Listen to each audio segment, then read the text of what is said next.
जो व्यक्ति सत्य को जानते हुए भी लोभ का परित्याग नहीं करते, वो सदैव इन्हें खोने के भय में जीते। और जो व्यक्ति सत्य को जानते ही नहीं, वो अहंकार में जीते। और जहां अहंकार और भय उपस्थित हो,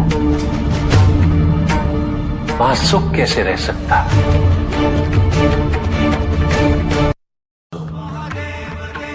जीवन में जब भी इस प्रकार का कोई संकट उत्पन्न होता है, तो मनुष्य संपूर्ण रूप से स्वयं को ईश्वर के प्रति आश्रित कर देता है। वो स्वयं कोई प्रयास नहीं करता। वो इस भ्रम में जीने लगता है कि ईश्वर आएंगे और उसकी सहायता करेंगे, किंतु ईश्वर केवल उसी की सहायता करते हैं तो स्वयं अपनी सहायता करने का साहस करे, जो अपनी परिस्थिति को परिवर्तित करने का प्रयास करे।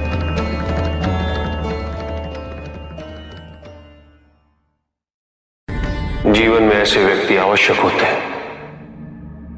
हमारी असफलता में हमसे कोई ईर्ष्या नहीं करता, कोई हमसे असुरक्षित नहीं होता। यदि कोई हमसे असुरक्षित हुआ तो इसका एक ही अर्थ है कि हम अपने उत्तरदायित्व, अपने कर्तव्य में सफल हो रहे हैं। हमने जिस मार्ग का चयन किया है वो सही है। जिस उद्देश्य हेतु हम प्रयत्नशील हैं वो उचित है।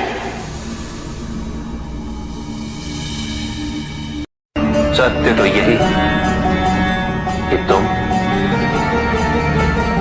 एक दैव्यांश हो।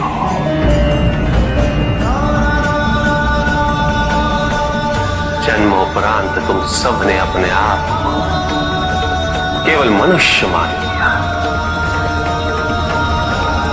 और यही विस्मरण तुम्हारे कष्टों का कारण है। जब हमें अपनी मृत्यु का भय होता है, तभी हम सोचते हैं कि जीवन व्यर्थ बीता। किंतु क्या यह संभव नहीं कि हम नित्य यही सोचते रहें कि कैसे जीवन को सार्थक और अर्थपूर्ण बनाना है, और उसी की ओर प्रयत्नशील भी रहे।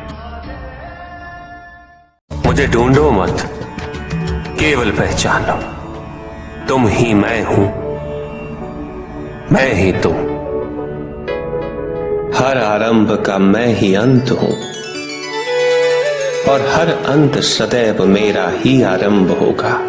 देव देव महादेव शिवा, देव देव महादेव शिवा।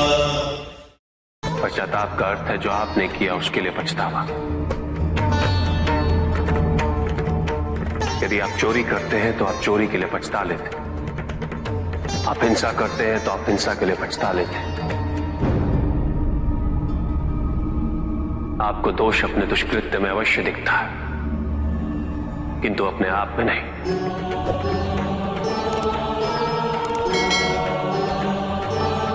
क्योंकि दोष आप अपने से बाहर ढूंढते हैं, उसके कारण अपने से पृथक करके देखना चाहते हैं।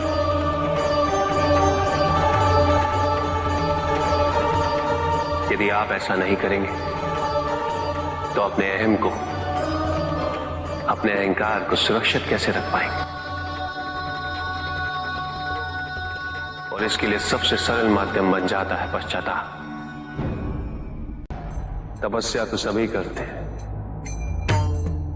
किंतु केवल अपने स्वार्थ में। कोई भी ईश्वर को प्राप्त करने के लिए तपस्या नहीं करता।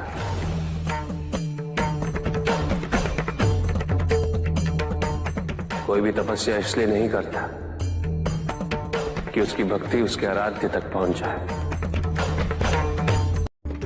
मृत्यु चाहते हो, मुक्ति चाहते,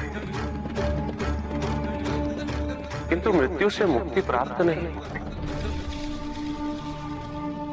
ना ही मृत्यु जीवन का अंत हो,